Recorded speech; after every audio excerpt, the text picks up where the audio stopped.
Selain 4 daerah yang berhasil ditaklukkan oleh kaum muslimin ketika terjadi ekspedisi ke Tabuk, ada juga 1 daerah yang berhasil ditaklukkan. Dan bahkan justru 1 daerah terakhir inilah yang happy ending ya, pimpinannya bersedia untuk masuk Islam, sehingga ya kalau pemimpinnya masuk Islam, itu bisa dipastikan penduduk yang ia pimpin itu banyak yang akan masuk Islam.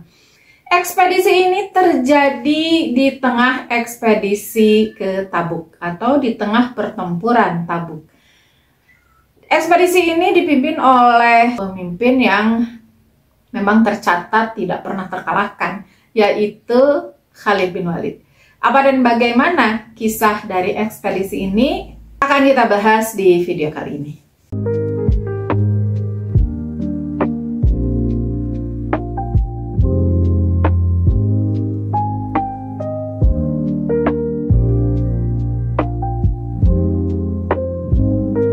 Assalamualaikum warahmatullahi wabarakatuh, teman pecinta sejarah, apa kabarnya hari ini? Mudah-mudahan dalam keadaan sehat dan selalu dalam lindungan Allah Subhanahu wa Ta'ala.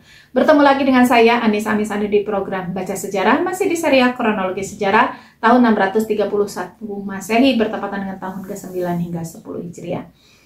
Sebelum kita ke bahasan utama kita kali ini, ada baiknya kita ingatkan dulu apa saja sih kejadian-kejadian penting yang terjadi di tahun ini. Ada 7 peristiwa yang akan kita bahas yang datang dari dunia Islam, dan ada 6 peristiwa yang akan kita bahas yang datang dari luar dunia Islam. Yang pertama adalah Ghazwah Tabuk, yang kedua penghancuran Masjid Ad-Dirar, yang ketiga ibadah haji pimpinan Abu Bakar radhiyallahu anhu, yang keempat kedatangan delegasi Saqif, Bani Kilab dan banyak kabilah Arab lainnya untuk menyatakan masuk Islam. Yang kelima adalah pengiriman para sahabat untuk mengajarkan Islam ke berbagai daerah. Yang keenam kematian Nejus atau An-Najasyi, di mana Nabi SAW melakukan sholat gaib untuknya. Yang ketujuh adalah wafatnya Ummu Kulsum, putri Nabi SAW. Peristiwa yang datang dari luar dunia Islam yang akan kita bahas adalah penobatan Azarmidoh sebagai Ratu Persia. Yang kedua penobatan Khosrow Feruzad sebagai Raja Persia atau dikenal dengan Kisra III. Yang ketiga adalah penunjukan Cyrus, Patriark Alexandria, oleh Heraklius sebagai Raja Muda Mesir. Yang keempat, pertempuran Logastisburg, di mana suku Slav mengalahkan bangsa Frank. Yang kelima, pergantian tahta Visigoth, Raja Sintila digantikan oleh Sisena. Dan terakhir adalah pembatalan skema feodal di dinasti Tang Tiongkok. Dan teman pecinta sejarah, inilah kisah penaklukan Dumah oleh Khalid bin Walid selengkapnya. Di kelengkapan tarikh Nabi Muhammad SAW, kisah ini diberi judul Tentara Islam yang dikirim ke Dumah di halaman 112. Rasulullah SAW ketika di Tabuk, beliau mengerahkan 1 pasukan berjumlah 420 orang tentara berkuda dipimpin oleh Panglima Besar Islam, yaitu Khalid bin Walid. Misi ekspedisi kali ini adalah sebuah lokasi yang bernama Dumah, yang awalnya ada di bawah kekuasaan Bizantium. Dumah ini dipimpin oleh seorang pemimpin yang bernama Uqaidir bin Malik Al-Kindi, yang pada saat itu beragama Kristen. Setelah bersiap Khalid bin Walid siap berangkat, Rasulullah SAW memberi amanah kepadanya. Beliau bersabda, sesungguhnya kamu akan menjumpai dia sedang memburu seekor sapi. Dan ini pandangan Rasulullah SAW yang dikirimkan oleh Allah Subhanahu Wa Ta'ala. Di mana memang seperti itu kejadiannya ketika Khalid bin Walid tiba di lokasi tersebut di Dumah. Ia mendapati Uqaidir memang sedang memburu seekor sapi. Jadi kisahnya seperti ini.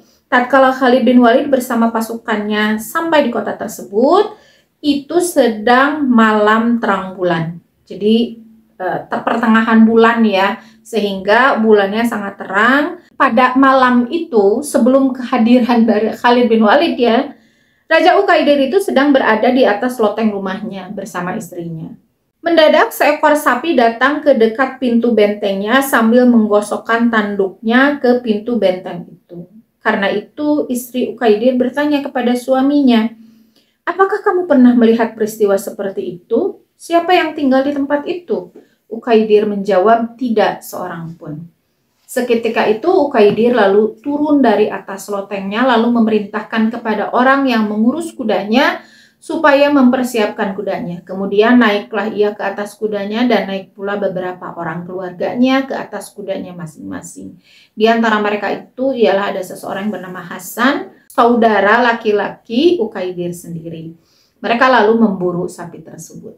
Nah, pada peristiwa berburu itulah ia bertemu dengan Khalid bin Walid. Dan Khalid bin Walid melihat dari kejauhan, oh ini loh Ukaidir yang dimaksud oleh Rasulullah SAW. Jadi ia keluar dari bentengnya bersama beberapa orang pasukan saja, termasuk adiknya, ya hanya untuk berburu sapi ya. Jadi ya tidak diperlukan banyak pasukan, cukup beberapa orang saja dari orang dekatnya gitu, termasuk adiknya sendiri. Namun siapa sangka di tengah perjalanan ia bukan mendapati sapi, malah ia mendapati pasukan Islam yang kalau dibandingkan dengan pasukannya tentu jauh lebih besar. Rombongan pasukan Islam itu dengan cepat bisa menangkap Ukaidir hampir tanpa perlawanan. Ya dia logika juga ya, dia main logika juga ya, nggak mungkin juga nyari selamat aja lah.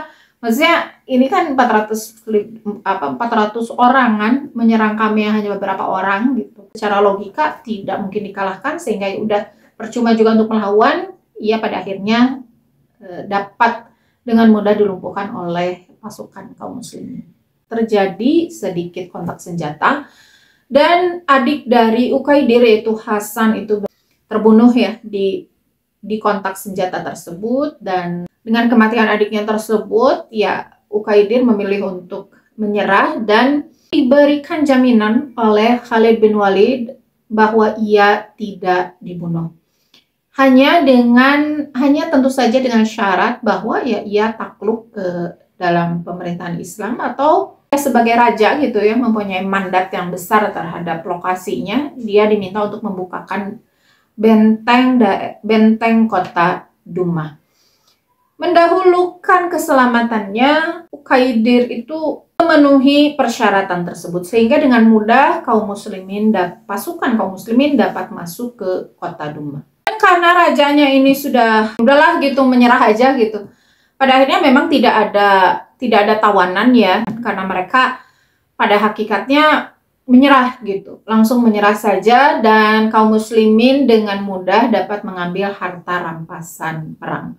Dan harta rampasan perang ini diambil bukan dari rakyat ya, tetapi dari harta pemerintahan. Salah satunya adalah jubah yang sedang dipakai oleh raja mereka yaitu Ukaidir sendiri, langsung dicopot ya oleh Khalid bin Walid sebagai juga lambang bahwa kekuasaan dari Ukaidir ini diambil alih oleh kaum muslimin.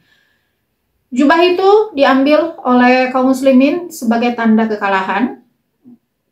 Dan selain jubah itu yang langsung dikirimkan kepada Rasulullah SAW, juga diambil 2000 ekor unta, 800 ekor kambing, 400 buah baju rantai, baju besi, dan 400 buah tombak yang semuanya itu lalu dikumpulkan dan dibawa ke Madinah. Termasuk Ukaidir sendiri, ia dibawa oleh pasukan Khalid bin Walid bersama seorang saudaranya yang lain. Kalau tadi kan Hasan ya, yang sekarang itu Mushad. Ini menjadi tawanan istimewa dari Khalid bin Walid. Khalid bin Walid berangkat dari Dumah itu bukan menuju Tabuk, tapi langsung menuju Madinah. Dan ini hasil koordinasi dengan Rasulullah SAW sendiri ya. Bahwa ketika Khalid bin Walid dan pasukannya menyerang Dumah, Rasulullah SAW dan pasukan kaum muslimin itu pulang ke Madinah, sehingga berhasil atau tidaknya nanti bukan kembali ke Tabuk tetapi langsung ke Madinah. Ini efisien banget ya Rasulullah SAW memimpin pasukan yang demikian besar tapi dengan sangat efisien. Akhirnya Khalid bin Walid bersama pasukannya membawa harta rampasan perang dan 2 orang tawanan yang sangat spesial, karena ini tawanannya langsung rajanya itu langsung berangkat ke Madinah dan bertemu dengan Rasulullah SAW. Sebagaimana biasanya tawanan kaum muslimin itu diperlakukan dengan istimewa, termasuk juga Ukaidir dengan Mushad ini. Apalagi ya seorang raja seorang ditambah dengan seorang adik raja juga tentu diperlakukan dengan istimewa gitu ya. Sampai tiba di Madinah dan mereka ada di hadapan Rasulullah SAW.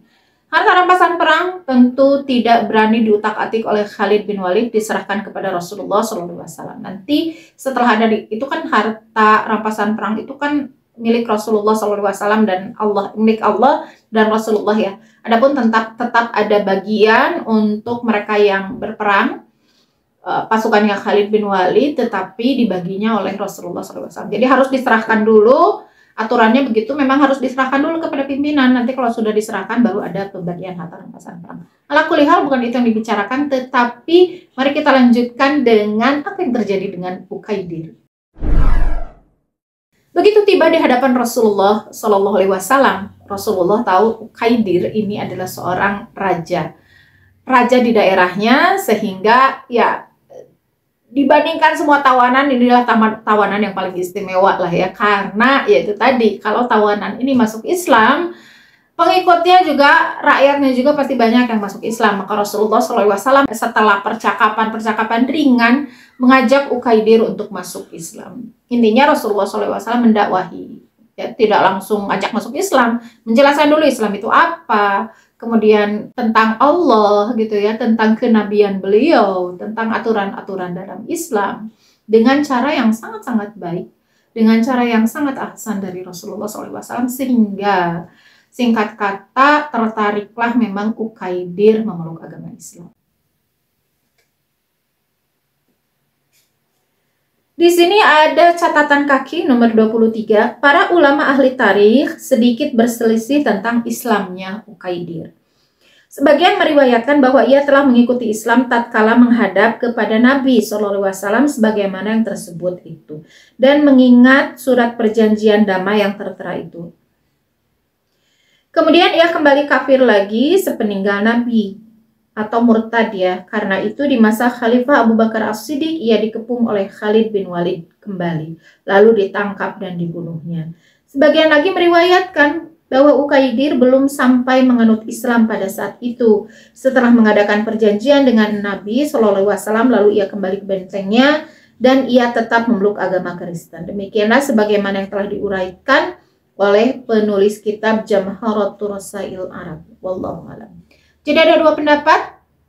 Ada yang mengatakan bahwa pada saat itu ia masuk Islam, tapi nanti setelah Rasulullah SAW wafat, ia kembali murtad dan menjadi salah satu raja yang diperangi oleh Abu Bakar As-Siddiq karena kemurtadannya. Bukan hanya murtad, keluar dari pemerintahan Islam, menyatakan kemerdekaan lah ya.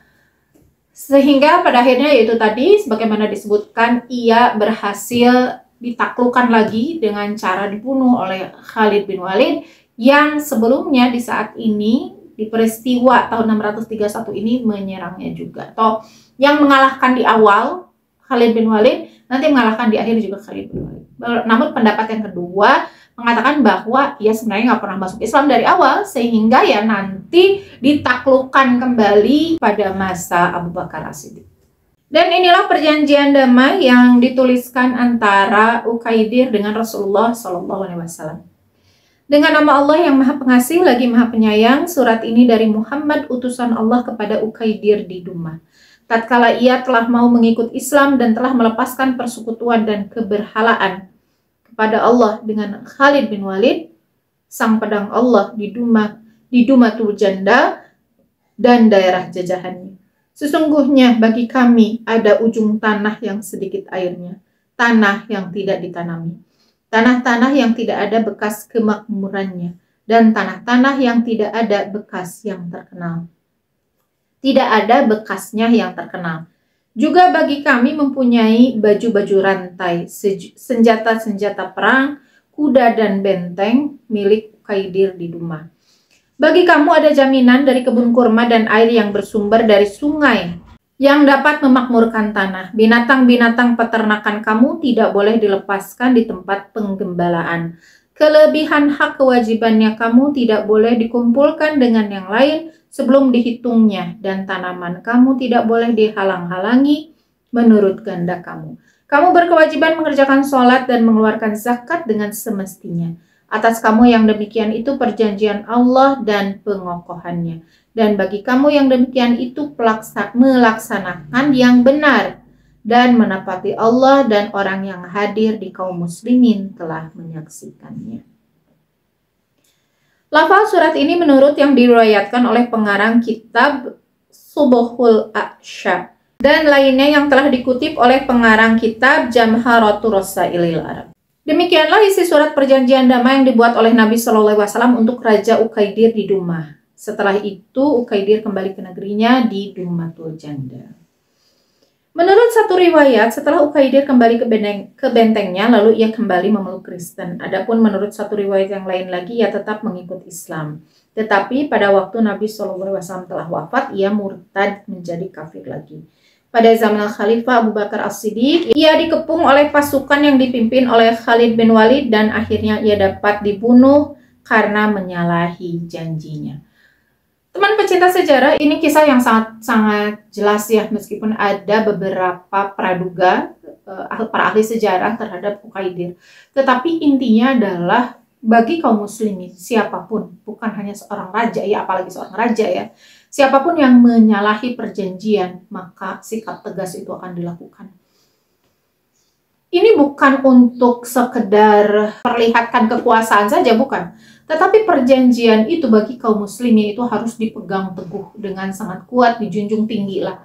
Kalau bahasa kitanya ya. Dijunjung tinggi, dihormati, untuk apa? Untuk ditaati. Dan penegakan hukum atas pelanggaran perjanjian tersebut juga sangat-sangat berat. Makanya ini juga untuk memperlihatkan kepada dunia bahwa Rasulullah SAW adalah seorang nabi. Sementara Islam dengan ketuhanan Allah itu akan abadi. Rasulullah SAW itu manusia, jadi sehingga beliau bisa wafat gitu ya, tidak mungkin hidup selamanya karena beliau memang manusia. Tetapi wahyu itulah yang diberikan oleh Allah kepada Rasulullah SAW, itulah yang menjadikan beliau sangat-sangat istimewa. Tetapi Islamnya sendiri ini akan abadi hingga nanti hari kiamat. Apalagi Allah Subhanahu wa Ta'ala. Maka oleh Abu Bakar As-Siddiq, meskipun Abu Bakar ini terkenal dengan kelembutan hatinya, tetapi masalah penegakan hukum, masalah perjanjian, ini beliau sangat-sangat tegas. Memperlihatkan tadi ya, bahwa Rasulullah SAW bisa hilang, Rasulullah SAW bisa tidak ada di antara kaum muslimin, tetapi kaum muslimin ini akan terus ada, akan terus jaya, apalagi Allah Subhanahu wa Ta'ala. Jadi jangan sekali-kali, ini izah yang luar biasa ya, yang ditunjukkan oleh Abu Bakar As-Siddiq, bahwa kaum muslimin itu tetap hebat selama menyembah Allah Subhanahu wa Ta'ala, selama bersolawat kepada Rasulullah SAW, selama memegang nilai-nilai keislaman. Dan hikmah berikutnya adalah bagaimana kita memohon kepada Allah Subhanahu wa Ta'ala untuk memegang teguh keimanan kita ya. Karena pemilik hati ini bukan kita tetapi Allah Subhanahu wa Ta'ala, maka mintalah selalu kepada Allah untuk diistiqomahkan. Mintalah selalu kepada Allah untuk mati dalam keadaan husnul khotimah. Karena ya ini bukan hanya bisa, sejarah mengatakan bahwa yang bersikap murtad ini bukan hanya Ukaidir, tetapi juga banyaklah nanti dibahas pada masa pemerintahan Abu Bakar As-Siddiq ya, di mana terjadi pertempuran-pertempuran untuk meredakan pergolakan, khususnya kemurtadan. Senantiasa kita harus minta kepada Allah, siapapun kita, apalagi kita merasa bukan siapa-siapa, maka mintalah yang lebih kuat ya, ilmu agama kita seadanya. Mintalah lebih kuat kepada Allah agar Allah menetapkan kita dalam agama ini hingga akhir hayat kita dan mematikan kita dalam keadaan Islam. Teman-teman pecinta sejarah, doa itu terus-terus kita panjatkan, jangan bosan. Terima kasih sudah menyimak video kali ini. Mohon maaf atas segala kesalahan. Jangan lupa untuk subscribe, like, komen. Bertemu lagi di video berikutnya, masih di pertempuran Tabuk. Wassalamualaikum warahmatullahi wabarakatuh.